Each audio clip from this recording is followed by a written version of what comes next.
Shalom saudara yang terkasih, saat ini kita akan belajar mengenai kisah 12 murid Yesus yang diutus sebagai rasul. Selama perjalanan menyebarkan pesan damai, Tuhan Yesus mempunyai 12 murid yang membantu melayani pengajaran.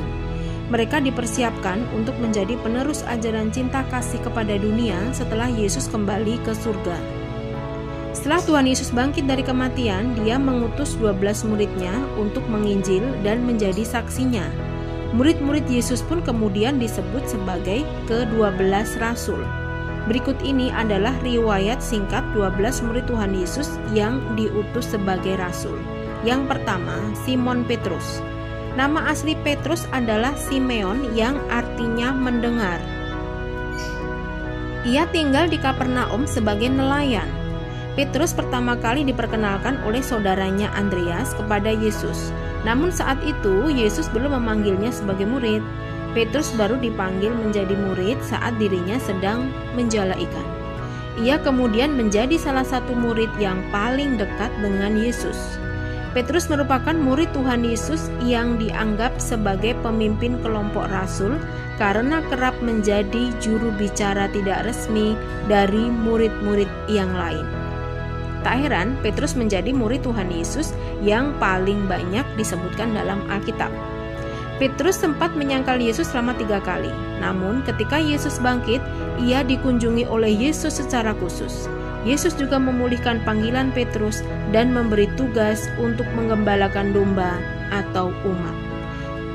Murid yang kedua ada Andreas. Andreas adalah murid pertama Yesus sekaligus saudara Simon Petrus. Mulanya ia adalah murid dari Yohanes Pembaptis. Namun ketika Yohanes Pembaptis menunjuk bahwa Yesus sebagai anak domba Allah yang menanggung dosa manusia, kemudian mereka berpaling untuk mengikutinya. Andreas adalah sosok yang membawakan anak kecil dengan 5 roti dan 2 ikan. Ia jugalah yang membawa orang-orang Yunani untuk bertemu dengan Tuhan Yesus. Yang ketiga ada Yakobus. Seperti Petrus, Yakobus juga menjadi murid yang dekat dengan Yesus. Bersama Yohanes saudaranya, Yakobus dipanggil menjadi murid Tuhan Yesus ketika mereka sedang menjala ikan. Yakobus termasuk murid Yesus yang sangat bersemangat dan ambisius. Ia diberi gelar yaitu Boanerges yang berarti anak-anak guru. Mungkin hal tersebut merujuk pada wataknya yang keras.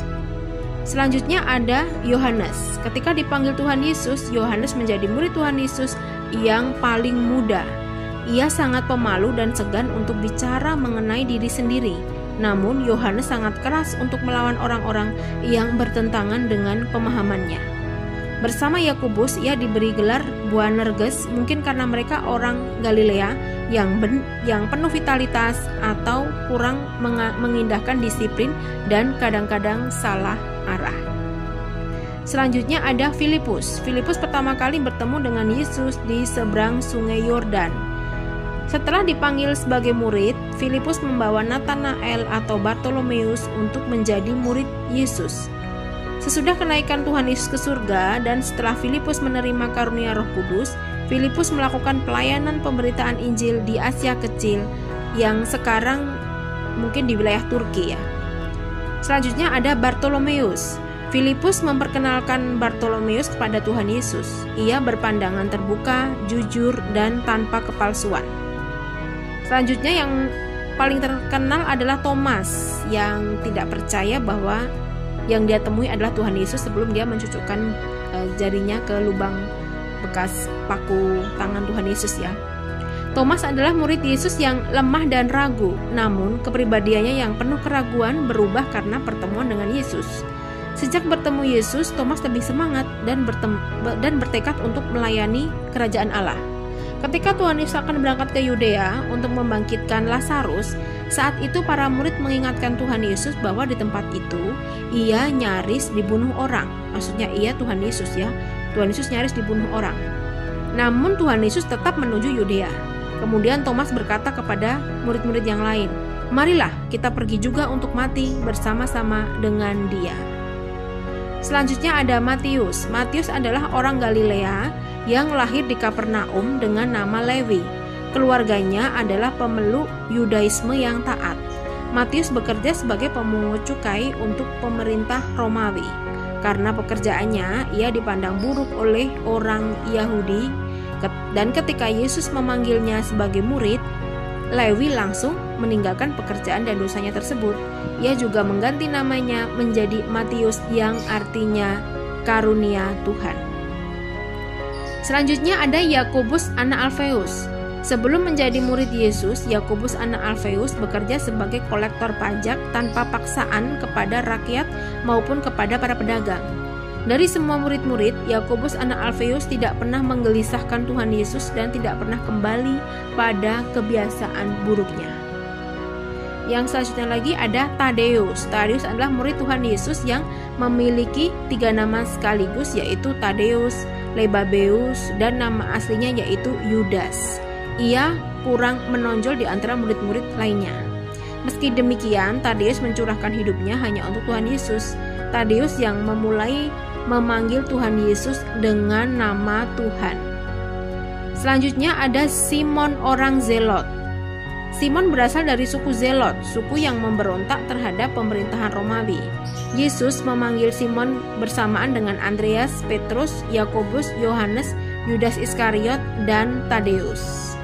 Dan yang terakhir atau yang mengkhianati Tuhan Yesus ada Yudas Iskariot. Setelah menjadi murid Tuhan Yesus, Yudas bertugas sebagai pemegang kas keuangan. Sayangnya, Yudas Iskariot menjadi pengkhianat Yesus.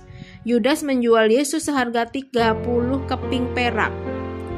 Setelah menyesal karena melihat penderitaan yang dialami Yesus, Yudas akhirnya bunuh diri dengan cara gantung diri.